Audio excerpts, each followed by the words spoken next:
Halo teman-teman YouTube, perkenalkan saya Asar dan kali ini saya sudah berada di salah satu rumah founder ISP dan kita akan ngobrol banyak dengan beliau. Jadi ikuti saya. Permisi.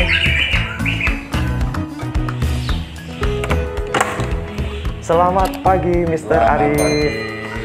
Monggo, silakan. Ya.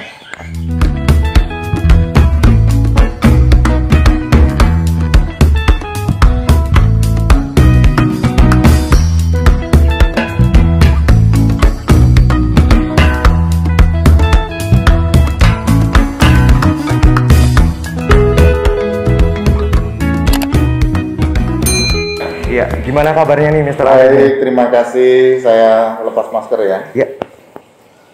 Gimana? Ini terima kasih kita sudah diperbolehkan untuk bertamu atau mengganggu kesibukannya Mr. Arif. Siap, Mas Arif. Ya, dan kita kali ini juga mau ngobrol-ngobrol nih, Mr. Arif, tentang keseharian Mr. Arif, kemudian juga tentang bagaimana sih dulu bisa bekerja di kapal pesiar sampai mendirikan lembaga nomor 1 di Solo, yaitu ISP.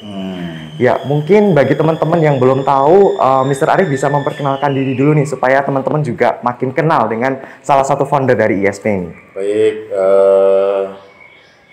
selamat pagi. Assalamualaikum warahmatullahi wabarakatuh. Salam sejahtera untuk kita semua. Om Swastiastu, Namo Buddhaya. Saya Arif, kebetulan sama. Ya. Cuman saya Arif Noriana, begitu tinggal di sini di Ngubaya.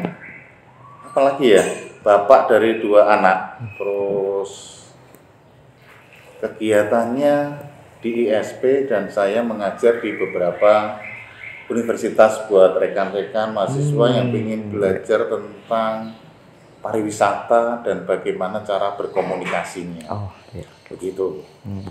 Kemudian untuk keseharian Mr. Arif ini apa sih Mr.?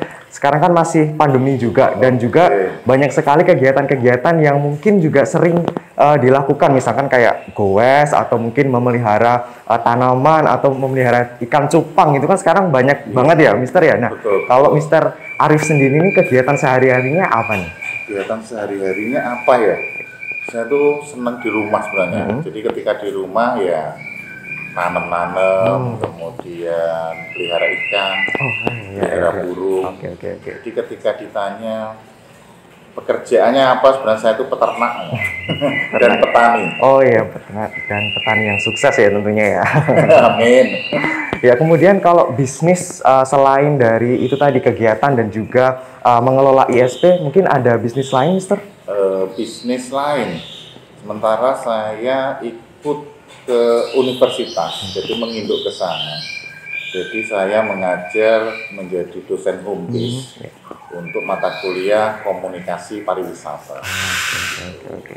Dan memang itu juga sudah dilakukan lumayan lama juga ya, Mister ya? Lumayan lama. Oke, nah tadi kan juga kita sudah kenal dengan Mr. Arif, kemudian kita juga sudah sedikit tahu tentang backgroundnya gitu. Nah, sekarang kita mau tanya-tanya tentang bagaimana sih motivasi Mr. Arif untuk kemudian bisa bekerja di kapal pesiar, awalnya itu gimana sih, Mister? Oke, baik.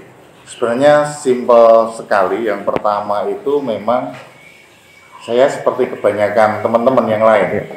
Pengennya kuliah, lulus kuliah jadi PNS gitu. Tapi yang terjadi adalah ketika nama saya ada di koran, zaman dulu UMPTN gitu ya. Di UMPTN masuk, nama saya ada, ketika matur sama bapak ibu, sepertinya ketika dilanjut, adiknya nggak kuliah gitu. Akhirnya ya langsung, oke, baik, saya akan ngambil kursus atau kuliah secara singkat. Saat itu D3 ya. Untuk kemudian bisa langsung bekerja, harapannya adik-adik biar tidak putus sekolah. Gitu.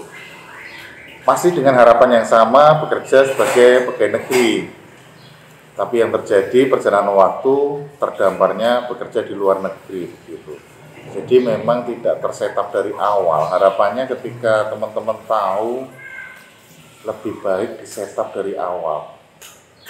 Begitu mungkin Mas Arif. Jadi kok bisa bekerja di kapal pesiar? Cita-citanya simpel, karena tidak bisa melanjutkan kuliah untuk bisa mendapatkan sebuah pekerjaan dalam waktu singkat.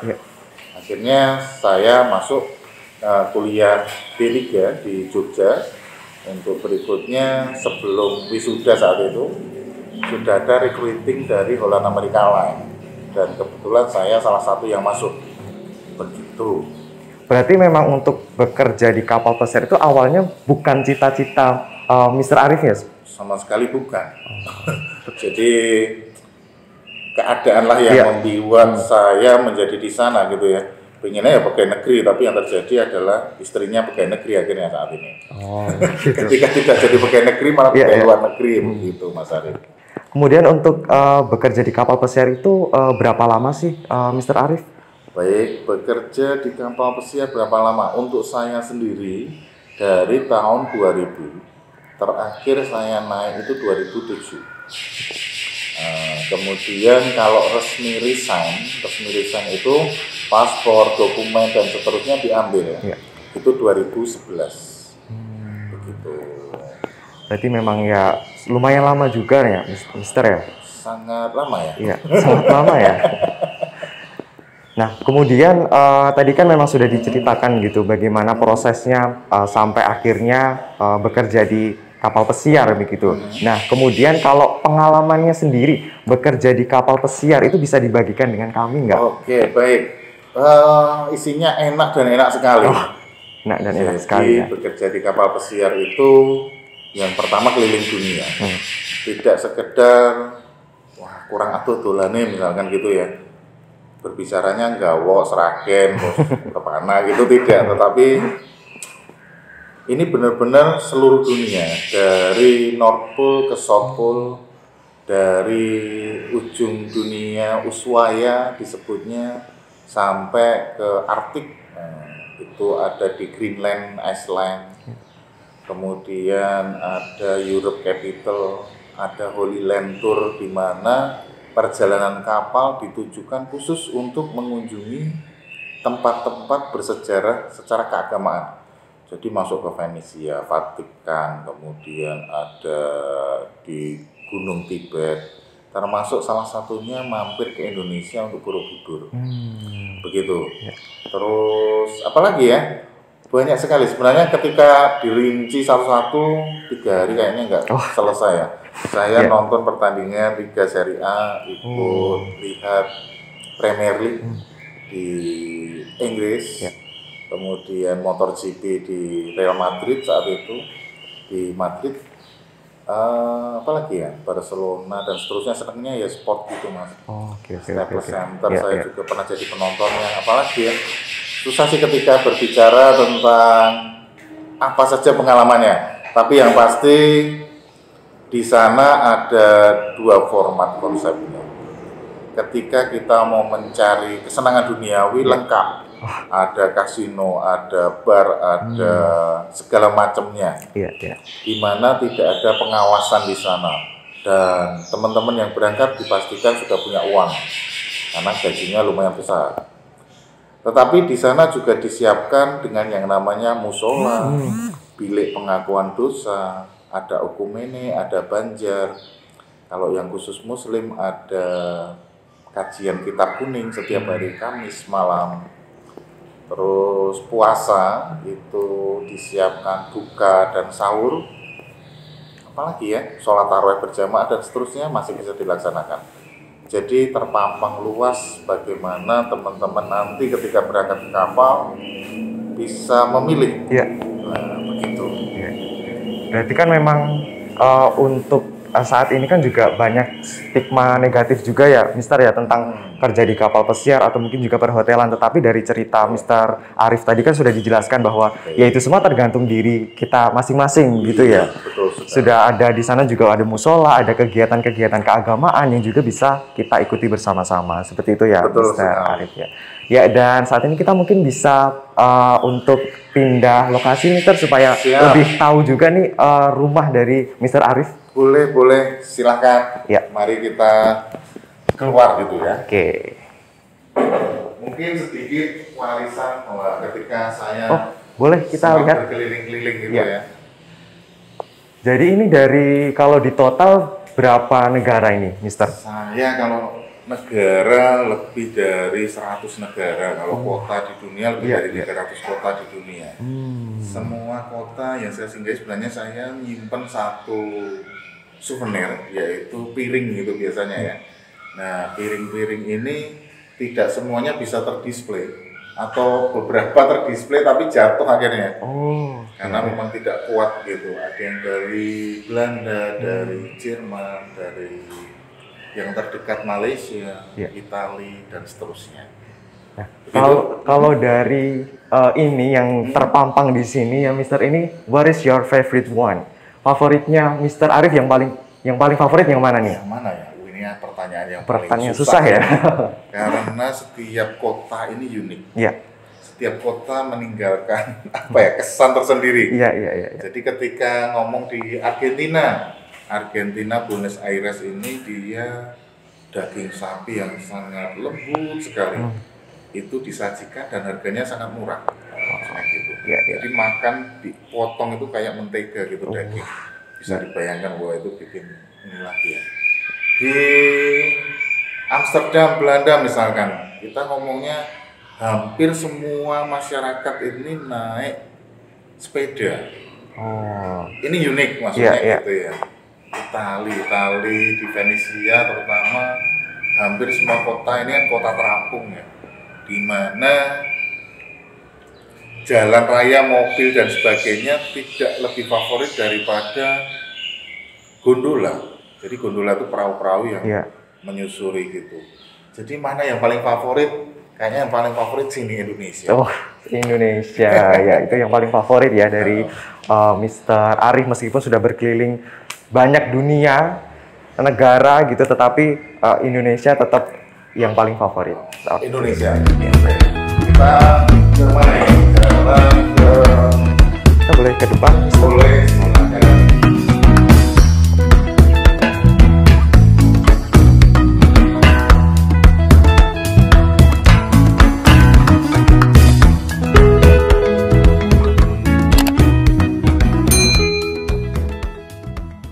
Mas Arif, ini lantai 2.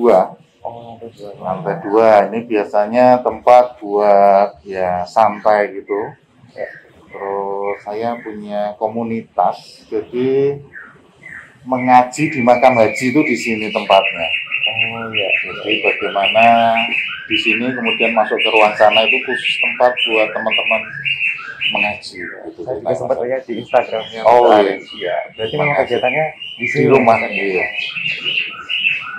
Kita mungkin kembali lagi ke tadi pertanyaan sebelumnya, tentang bagaimana sih Mister Arif ini pengalamannya di kapal pesiar gitu. Nah, ini tadi yang kelewat juga saya belum tanya tentang pendapatan atau gaji ketika kita bekerja di kapal pesiar itu seberapa menjanjikan sih Mister? Di kapal pesiar, kalau kita ngomong dari pengalaman saya masuk itu jadi busboy. Busboy itu asisten waiter. Asisten waiter itu saat saya masuk dulu ada gaji $1.200 itu per bulan. Kalau dirupiahkan kurang lebih sekitar 12 jutaan. Kemudian dalam waktu satu minggu itu ada satu cruise ya. Ada cruise 7 harian, ada 10 harian. Itu kita istilahnya punya tamu. Nah, itu ada servis, yang kedua ada tips. Dan itu besar. Dalam artian besar ketika diukur di Indonesia. Saya ingat sekali yang pertama, itu saya mendapatkan tips dalam minggu pertama itu $450. Itu sekitar 4,5 juta ya per minggu. Sangat worth it itu buat yang masih single, belum ada kebutuhan. Itu dulu Mas Arif. Kalau saat ini busboy itu ada 1,8 sampai 2,2 itu sebagai garansi servis. Kenapa? Karena masing-masing perusahaan berbeda. Ketika berbicara di Holland Amerika lain 1,8.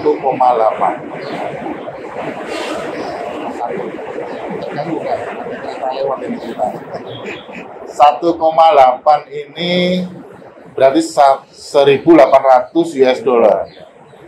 Ini sekitar 20-an juta lah kalau dikhususkan saat ini. Gitu. Kalau naik di level waiter 2,2 itu setelah biasanya 1 kontrak atau 3 bulan aja sudah mulai promosi. Berikutnya di level officer, kebetulan saya sempat berada di sana. Itu ngomongin gaji sedikit tabu ya, tapi nggak apa-apa ya. Ini dimulai dari 183 US dollar per hari. Per hari. Maksudnya 180-an lah. 180 per hari. Ya. Jadi nanti diakumulasikan dalam 1 bulan berapa hari, itulah gajinya. Begitu Mas Arif. Berarti memang kalau dari cerita Mr. Arif tadi itu memungkinkan sekali ya Mr. untuk kita itu naik jabatan gitu atau mencoba di divisi yang lain gitu untuk kapal pesiar sendiri. Baik, terima kasih. Ini pertanyaannya keren ini. Maksudnya bisa nggak sih kita di sana meniti karir gitu ya?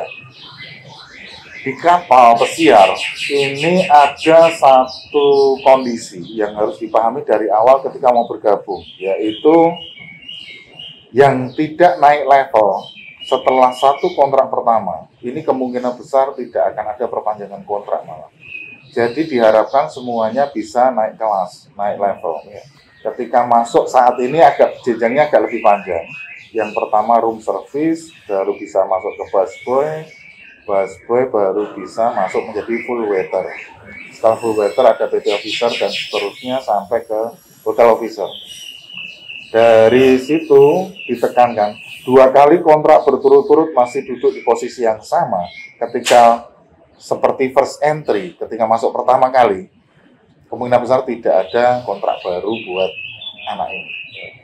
Gitu. Jadi bisa nggak? Bisa. Terus sampai di mana? Sampai full kalau bekerja di hotel ini sampai di posisi hotel manager. Dari Sragen ada nama Pak Joko. Ini sampai di level posisi itu. Sempat FBM, kemudian berikutnya adalah hotel manager itu Pak Joko. Jadi sampai di mana titiknya? Tidak terbatas. Bekerja boleh berapa lama?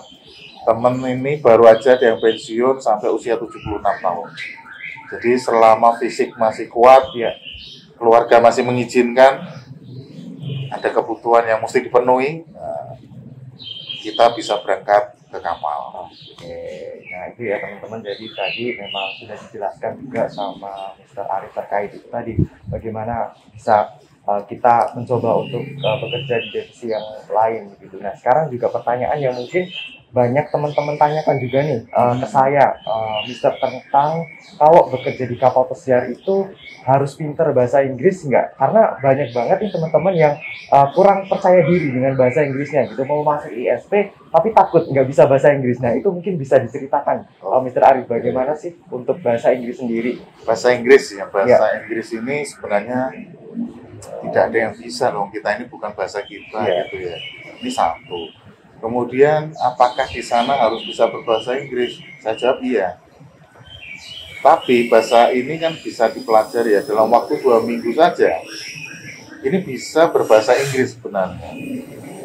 Satu, kekuatan motivasi ketika kedepannya ingin gaji tinggi, keliling dunia. Ini yang akan membuat belajar bahasa menjadi tidak sulit. Kemudian ketika berbicara bahasa Inggris sulit, ya nanti dikembalikan lagi motivasi awalnya gitu. Ketika pengen jalan-jalan sama bareng Bapak Ibu, saya yang bayarin. Ini motivasi sederhana, tapi akan terngiang-ngiang yang membuat belajar bahasa menjadi tidak sulit lagi. 2 minggu cukup untuk bisa berbahasa Inggris. Kemudian ketika berada di sana secara otomatis dia pasti akan bisa berbahasa Inggris. Begitu. Kalau satu lagi mungkin sedikit pesan, teman-teman selain menguasai bahasa Inggris, diharapkan menguasai bahasa lain. Itu akan sangat menunjang karir di sana. Begitu. Nah, tadi kan juga sudah bercerita banyak tentang pengalaman Mr. Arif di kapal pesiar yang sudah dijalani sangat lama tadi ya, bertahun-tahun gitu. Sekarang kita mulai ngobrol tentang ISP. Bagaimana prosesnya Mr. Arif ini dan juga Mr. Chris ini untuk mendirikan ISP. Ini ceritanya, motivasi awalnya juga seperti apa sih bisa? Hasilnya seperti apa gitu ya? Ya. Di 2007 itu saya terakhir berangkat ke kapal, kemudian pulang terus menikah. Saat itu posisi saya sudah duduk sebagai hotel officer gitu ya. Ketika berada di hotel officer ini baru sekali kontrak. Tapi ketika menikah ini menjadi sedikit apa ya? Istri tidak memperbolehkan naik lagi, intinya seperti itu. Akhirnya diputuskan saya kuliah. Karena untuk libur atau untuk keluar pun juga saat itu sedikit ada pertimbangan-pertimbangan gitu ya. Nanti gimana ini ketika tidak naik kapal lagi. Tapi ketika ditinggal istri ya pengennya di rumah ya. Akhirnya saya ngambil kuliah S1 saat itu sambil melihat mengajar juga saat itu dengan skill pengalaman yang saya punya ketika bekerja di kapal pesiar. Saya kebetulan mengajar di beberapa lembaga pendidikan perhotelan. Untuk berikutnya terjadilah sebuah ide untuk membuat sekolah perhotelan dan kapal pesiar, di mana yang menjadi landasan utamanya adalah saat itu bekerja di kapal atau perhotelan ini sangat favorit. Tetapi favorit ini dimanfaatkan oleh beberapa dalam tanda kutip oknum gitu ya, untuk mengambil keuntungan dari sana. Padahal biaya ke kapal pesiar ini adalah total gratis. Tetapi banyak yang naik dengan cara harus membayar, mengeluarkan sejumlah uang. Ini yang menjadi keprihatinan secara personal di awal mendirikan ISP. Jadi ke kapal pesiar itu gratis, yang berbiaya itu biasanya adalah dokumentasi diri. Dokumennya apa saja? Kayak KTP, NPWP, paspor, visa, BST, sampai CCM dan seterusnya. Ini yang berbiaya dan transport menuju ke sana dan seterusnya. Tapi kalau bekerjaan sendiri gratis. Gitu Mas Arif, itu yang pertama mendasari. Kemudian dalam perkembangannya ternyata minat dari teman-teman ISP mendapat sambutan yang luar biasa saat itu ya. Dan terbukti siswanya selalu full, tidak bisa menampung semuanya. Jadi dari sekitar 8.000 orang sampai 12.000 orang yang tertarik, kita hanya mengakomodasi 250 orang saja. Begitu. Dan setiap tahun hanya 500 yang bisa terakomodasi di ISP, kan akhirnya seperti itu. Itu mungkin Mas Arif ya. Oke, jadi itu tadi proses bagaimana motivasi secara personal dari Mr. Arif untuk mendirikan ISP. Dan sekarang kita juga akan mungkin pindah lokasi lagi untuk bisa tahu juga gimana sih keseruan di rumah Mr. Arif ini. Baik. Ikuti kita. Oke. Baik. Nah kalau biasanya kalau untuk lokasi atau spot ini digunakan sama Mr. Arif dan keluarga untuk ngapain nih? Jadi ini biasanya kalau tahun baru, ini kita ke atas itu ya, lihat keseruan kembang api gitu. Terus ruang atas ini biasanya untuk main layangan kayak gini nih. Dan yang paling sering sih ruang atas ini untuk melihat bintang dan bulan. Makanya dibuat tadi ada teropong bintang ya. Itu di sini nih Mas Arif. Ya. Oke. Sekarang ini kita sudah di bawah, Mr. Terus saya lihat di sini banyak sekali tanaman-tanaman cantiknya yang tadi juga sudah dari awal disampaikan gitu, hobinya juga gitu kan. Kita sambil jalan Mas Arif, kita lihat. Kita lihat-lihat tanamannya. Ini koleksi apa ya istilahnya, bunte ini namanya ring laut ya, gitu.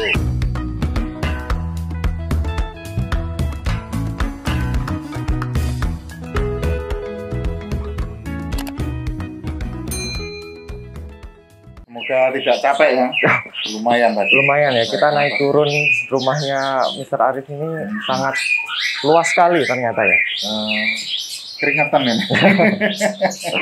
Ya teman-teman, sekarang kita udah masuk di segmen akhir Mr. Arif, dan kita juga untuk pertanyaan terakhir nih, saya mau Mr. Arif untuk memberikan pesan-pesan nih kepada mungkin calon-calon peserta didik ISP, atau mungkin lebih luasnya teman-teman yang nonton kita saat ini, pesannya apa yang ingin disampaikan dari Mr. Arif? Baik, oke. Bahwasanya bekerja ini tidak hanya di dalam negeri. Seperti kita ketahui bersama bahwa PNS itu juga tidak membuka lowongan yang banyak. Ya. Kemudian perusahaan swasta di Indonesia juga tidak menyiapkan lapangan pekerjaan yang bisa menyerap tenaga kerja dari Indonesia secara keseluruhan.